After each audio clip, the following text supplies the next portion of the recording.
And listen, folks, the timing is not accidental. Tanzania has just voted under the heaviest cloud in years. Uganda heads to the polls next. Kenya follows in 2027. 3 elections, 3 leaders with everything to lose. 3 governments watching each other's opposition, activists, journalists and digital communities with way more interest than they watch their own manifestos.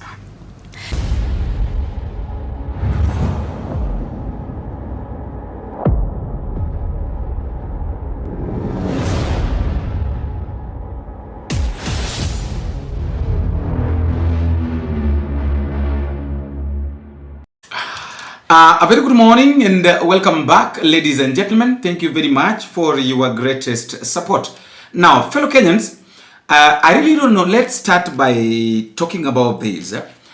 I literally don't know what is wrong in Africa, especially with African leaders, those who are in power, those who acquired power, and those who are misbehaving are the ones that acquired power in a bad way. They either stole votes during the elections, or they were elected illegally, or they forced themselves to be in power. Imagine this is President Paul Biya, who has been in power for 43 years. I'm talking about the Cameroon elected president, the incoming president, has been in power for 43 good years. This old man yesterday was reading a speech during his inauguration. And to my surprise, this person could not even read the speech that was written for him properly. Like, he was stammering. But he insists that he still wants to be the president. So it is like in Africa ni kama watu walirogwa kabisa, sio? Ni kama sana viongozi, ni kama wale viongozi ambao wanaongoza walirogwa kwa kiasi kingine yenye haijawahi onekana. Anyway, I want us to listen to him and then I come back so that we can continue with the discussion. Listen to him. De par la volonté de Dieu et du peuple camerounais souverain, je voudrais tendre la main à tous et à chacun. Nous devons ensemble jeter les bases d'un avenir encore plus prometteur pour notre cher et beau pays, notamment pour notre jeunesse. Nous avons certes beaucoup accompli, mais nous avons encore tant à réaliser ensemble pour nous-mêmes, mais aussi pour les générations futures. J'en appelle donc à l'union sacrée. Joignez-vous à moi pour que nous puissions ensemble, dans la paix et la concorde, relever les formidables défis auxquels notre pays est confronté. Je vous invite tous à prendre part à ce combat salutaire. Les joutes de l'élection présidentielle sont derrière nous. L'heure est désormais au rassemblement. Ce pays est notre patrimoine commun. C'est notre bien le plus précieux. Nous devons le construire, le solidifier, le moderniser et non le détruire. Coming back to our discussion, of course, we know very well that Thursday nights are normally our days of analyzing or talking about the news gang, which is normally being led by Yvon Okwara together with Linus Kaikai. We have got Sam Gitugu, we have got Bonyo and Jamila, whereby we talk about what they discussed, how we view it and all that. And today, I would like us to start by this statement that came from Yvon Okwara. Yvon Okwara was talking about the issue to do with East African Trinity and terror. And I would like us to listen to her and then we talk about it in a little bit. Let us listen to Yvon. There is a kind of silence that is louder than any official statement. It's the silence we've heard for nearly a month now over the disappearance of Bob Njagi and Nicholas Oyo in Uganda. Two Kenyans who crossed a border and vanished into a system that refuses to acknowledge they were ever in its grip.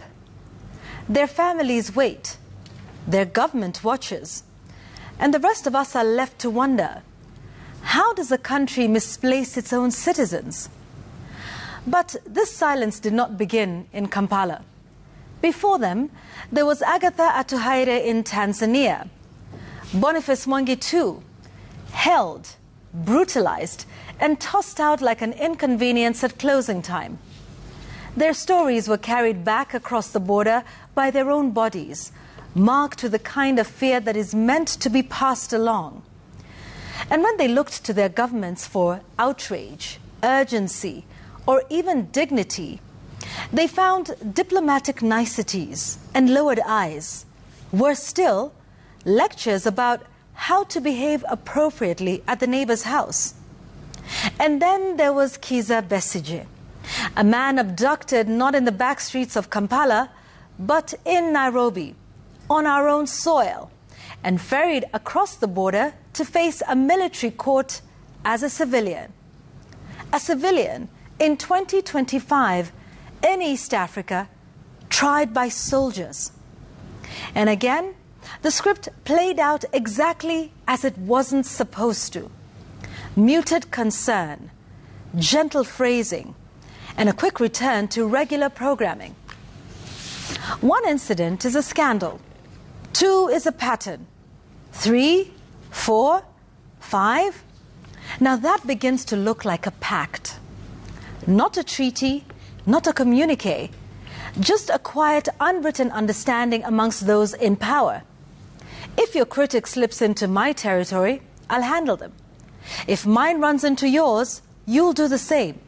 No questions, no noise, no diplomatic incidents, just cooperation for regional stability. East Africa has, without saying so, built a tripartite cross-border enforcement network, not for criminals, not for drug cartels, and certainly not for money launderers, but for critics, the people who ask uncomfortable questions, the people who organize, who write, who expose, the kind of people every government insists it welcomes, until it doesn't. And listen, folks, the timing is not accidental. Tanzania has just voted under the heaviest cloud in years. Uganda heads to the polls next.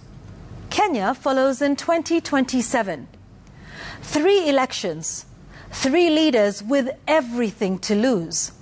3 governments watching each other's opposition, activists, journalists, and digital communities with way more interest than they watch their own manifestos.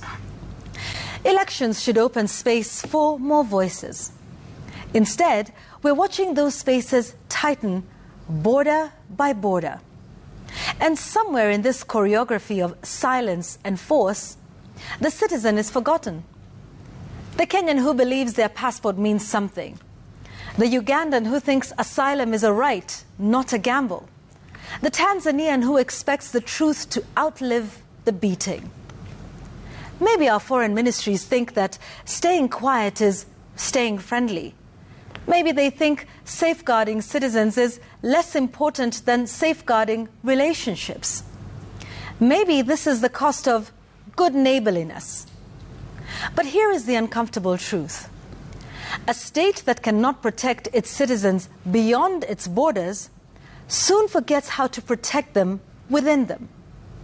Bob and Nicholas are still missing. Agatha is still recovering.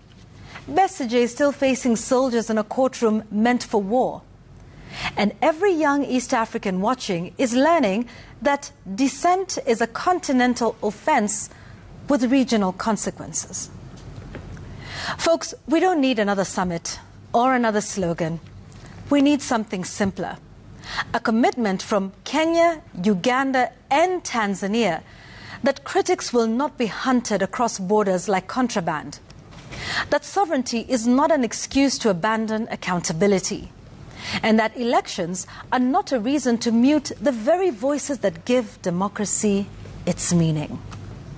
Until then, the silence will keep growing, and it will say more about our region than any leader cares to admit. That's my Listening to Yvon Okwara speaking just reminds me of what I've been asking here, fellow Kenyans, about the shape of the East Africa, especially with our leaders. That one takes us still to what we talked about, what we've just talked about, the issue with Paul, the president of Cameroon, who is old but still insists that he wants to be the president after 43 years, and he can barely read the speech that has been written for him. In East Africa, we have got 3 presidents who have collaborated. Hawa viongozi ni kama wamepiga kolabo. Wanasema kwamba wewe mtu yote kijaribu kukupinga kwako, mfanyie hii. Kwangu nikijaribu kupingwa, nitafanya hii. Huyu mwingine pia akijaribu kupingwa, uongozi wake uhakikishe kwamba amefanya hii. In Tanzania, Mama Samia Suluhu Hassan, up to date, is still mistreating citizens. And I want you to watch what is happening.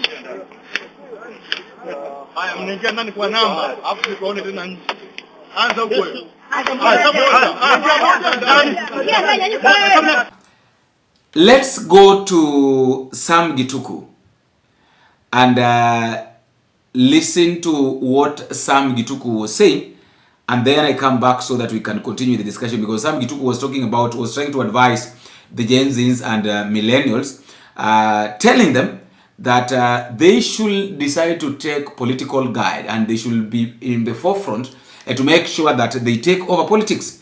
Because if they don't do that, these other generations that have been in power, that are in power, will not accept to give it for free. And in short, he's trying to say that if Gen Zs and millennials fail to fight for their rights, then it will be very difficult for these people to be removed out of power.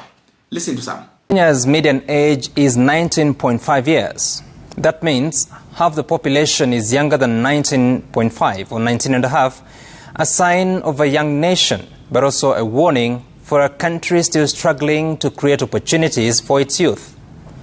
Tonight on My Sense, I focus on the role of the youth, or the youthful, in shaping the future of this country. I do this because of the rising hopelessness you can see everywhere, in our streets, classrooms, lecture halls, shopping malls, stalls, village pubs, places of worship, and even living rooms. Young men and women struggling to make ends meet. Parents of little babies unsure of where the next meal, the next diaper, medicine, or school fee will come from. A generation forced to laugh through pain, to turn despair into memes, with the all-famous phrase, "Nasiutume za cabbage." That phrase alone says something is deeply broken in the structure of our economy. Even when government statistics boast of a stable shilling or strong economic growth, the news is received with skepticism. Ask any trader. They'll tell you business is bad. There's no money in circulation. How the level of regulation has gone up and taken away the little opportunities that sustain the small and medium enterprises that once kept families afloat. Startups barely survive the maze of county levies, business permits, and taxes. So, who feels this the most? As part of the global community, we've categorized ourselves into generations. Tonight, I speak to two. Millennials, or Gen Y, aged 29 to 44, and Gen Zs aged 13 to 28. Most of you will be eligible to vote in 2027. So hear me, I plead. The scarcity of opportunities hurts you more than anyone above 45. Yet, when leaders take to podiums to dance, spew insults, and chant two-term or one-term, none of that addresses your pain. When politicians proclaim the leaders they want in 2027 for your good, don't fall for it. They are after their own interests. When they boast about whom they will never work with because of old or new grudges, it's not about you. If you doubt me, check how many MPs have spoken up about the just-ended university lecturer strike, the economic squeeze, or the effects of weather-related disasters. How many have tabled a motion to find real solutions? And how many have held rallies to raise money to support those affected? Instead, they are busy strategizing for the next election, mocking opponents and laughing at a crisis that they helped create, exonerating themselves of any responsibility but promising future solutions.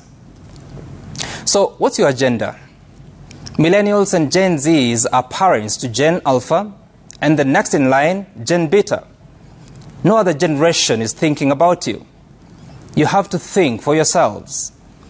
Even those millennials in public office today, most are busy serving their Gen X and baby boomer bosses, chasing wealth, saving for campaigns, securing their own futures, not yours. So rise up. Make yourself the priority. Demand better. Propose solutions. Step in and implement them. This is about saving a generation. The government will still come for more taxes. But on what? You cannot be taxed into prosperity. You must create wealth. That means getting your hands dirty. Surely, politics cannot be too dirty if we must clean it while carrying the water. Failing to act now would be the biggest betrayal, a curse passed down to your children and theirs. You hear me? I know you're asking, what should we do? I'm glad I got you to that point. That's my sense tonight. And next we'll go to Kai Linus. Linus Kai was talking about the issue of the election and power of darkness. Let us listen to Kai. On my kicker tonight, darkness is becoming part of the equation, if not the ultimate component of elections in Africa. Several elections ago, I stood in the middle of a dark hall at the Kenyatta International Conference Center, KICC, Nairobi. The switching off of lights marked the beginning of the final rituals. The dark room was quickly emptied as the Red Beret General Service Unit GSU officers roughed us up and herded everyone towards the exit. Outside, nightfall was fast approaching, and from the horizon I could see black smoke replacing the setting sun, and shortly it was dark. I walked back to the newsroom several blocks away and to a television screen where the then Electoral Commission of Kenya Chairman Samuel Kivuitu announced the final presidential election results. Let me spare you the details. But of note here is it started with a dark room, the act of switching off lights, the action of inviting darkness to play its role. So, for 6 days last week, Tanzania was in the dark. The internet was switched off. From social media platforms to streaming services, it all went black. For the first time around East African newsrooms, including here in Nairobi, an unprecedented absence of information was occasioned. There were no pictures from Tanzania, no videos, no scripts, no phone calls, no live links Nothing. It was all dark over Tanzania. The darkness, both literal and figurative, covered the entire East Africa's largest country. The efficiency of the shutdown comparable to none of all previous regional crackdowns. One notable outcome was this shutdown was death and fear. Few sources daring to overcome fear started sharing somehow short videos that told of a story of horror that was in progress in Tanzania. Then we started seeing bodies, most of them bearing bullet wounds, others badly mutilated. Then there were injuries, gory images of young people writhing in pain with gaping bullet wounds on their limbs. These images confirmed what had transpired under the cover of the 6-day darkness. The media, which is usually the source of information, was nowhere to be seen in Tanzania. The media, like it did in KICC 2007, only emerged at the tail end of the darkness when the electoral body was ready with the desired results. Eacc, that's the Tanzanian Electoral Commission, declared that President Samia Suluhu Hassan had garnered, get this, over 31 million votes. That's the highest ever number of votes recorded in Tanzanian presidential elections. All this after the long cover of darkness, where no information was available. No voters, no pictures of voters in polling stations, no queues, no videos of vote counting or even tallying, not even provisional declarations from polling stations. Everything happened in a short sequence, which can be described in 3 steps. Step 1, election day. Step 2, darkness. And step 3, election results.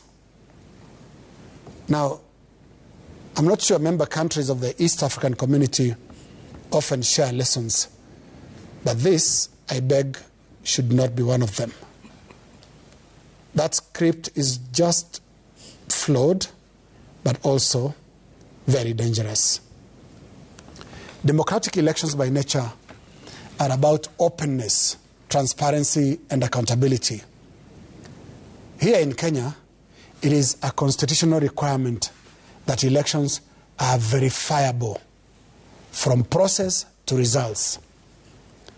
And when the Supreme Court in Kenya in 2017 could not find the electronic transmission of results verifiable, it nullified the election result outright.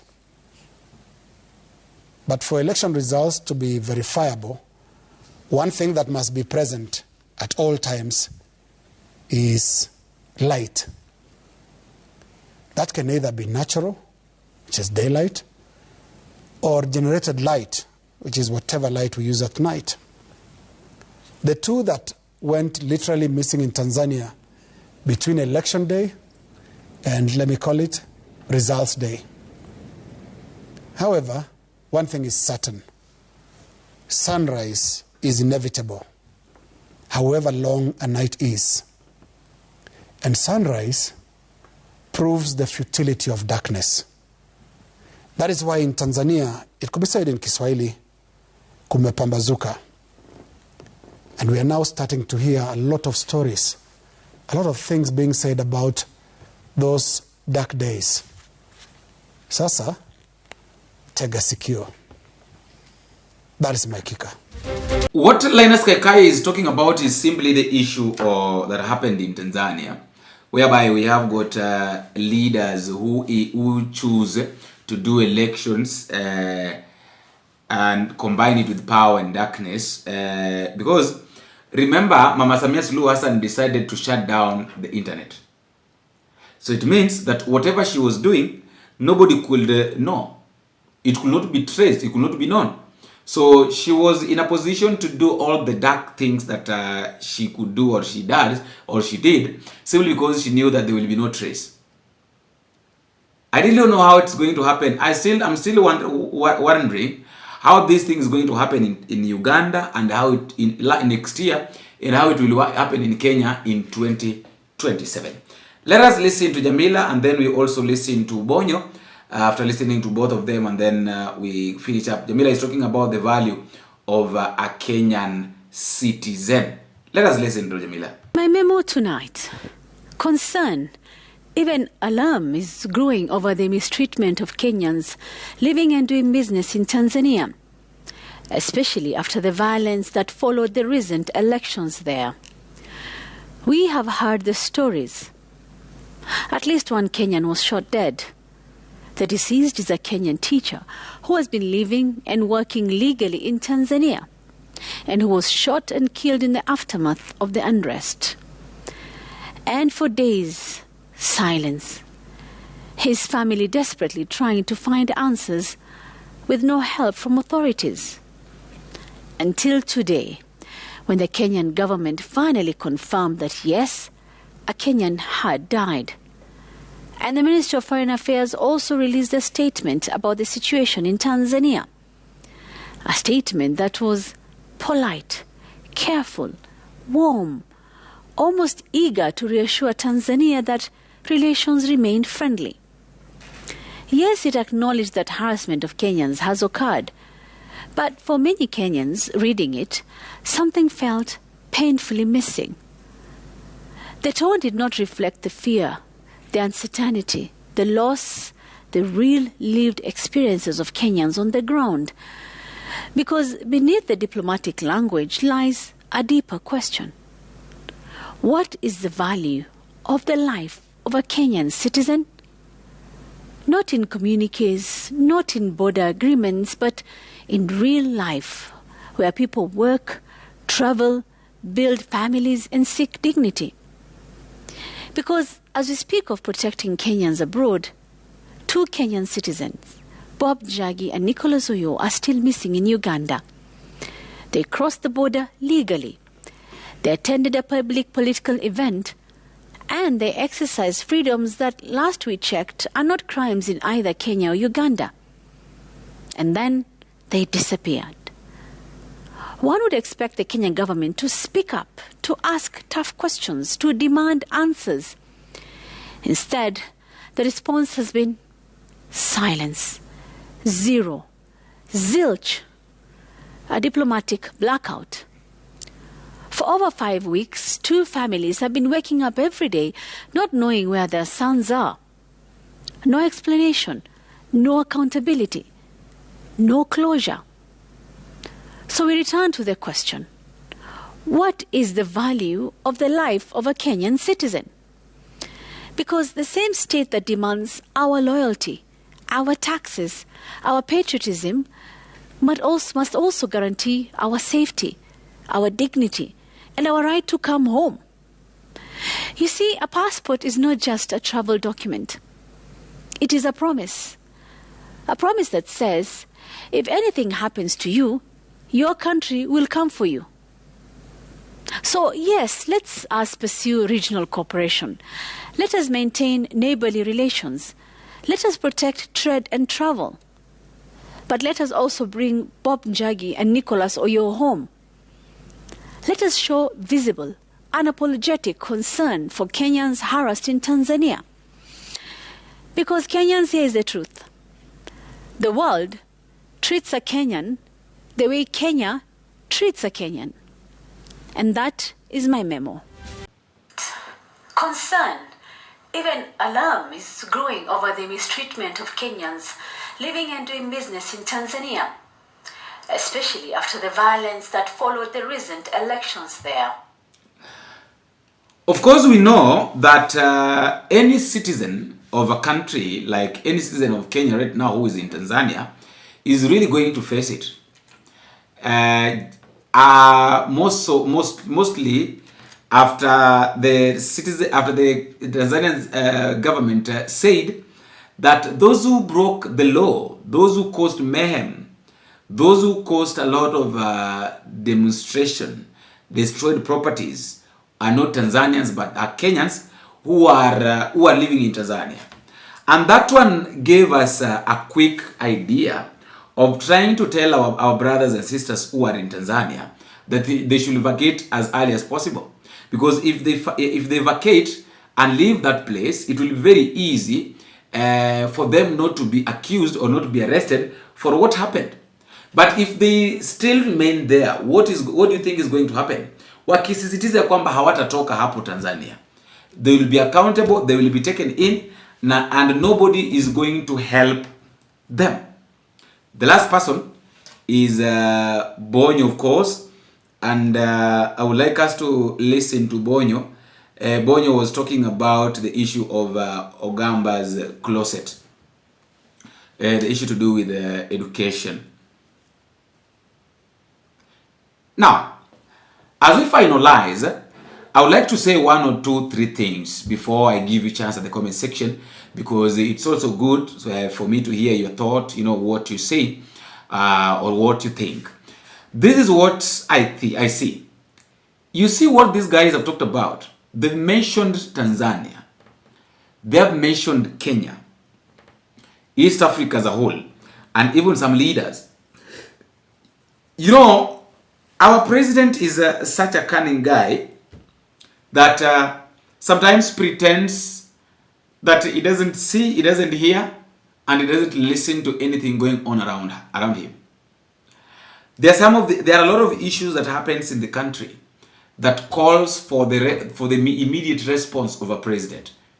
But now it's normally different with us. In our case, it's normally different because you find that our president doesn't care about what's going on.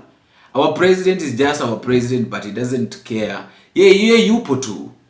And then at the end of the day, you will hear that he's causing meme. You will hear that he's trying to threaten people who are talking about this. You wonder, you are like, what is going on with our president? What is really the matter? Can we solve these problems once and for all? Can we finish solving all these problems once and for all? Because if they keep on piling, if they keep on coming every day, people keep on blaming you, then you'll be feeling like nobody wants you. But it's not normally that people don't want the president. What normally happens is that people don't want the kind of leadership that he provides. That is normally the problem. After all, guys, that's just my thought at this moment, and that is all I have for now. Let me also know what you think in the comment section. But don't forget to subscribe, because after subscribing, that is the only way that you listen to what is going on. Until we meet again in the next video, if it's possible, I have been your host, Bonfesavino. Bingo.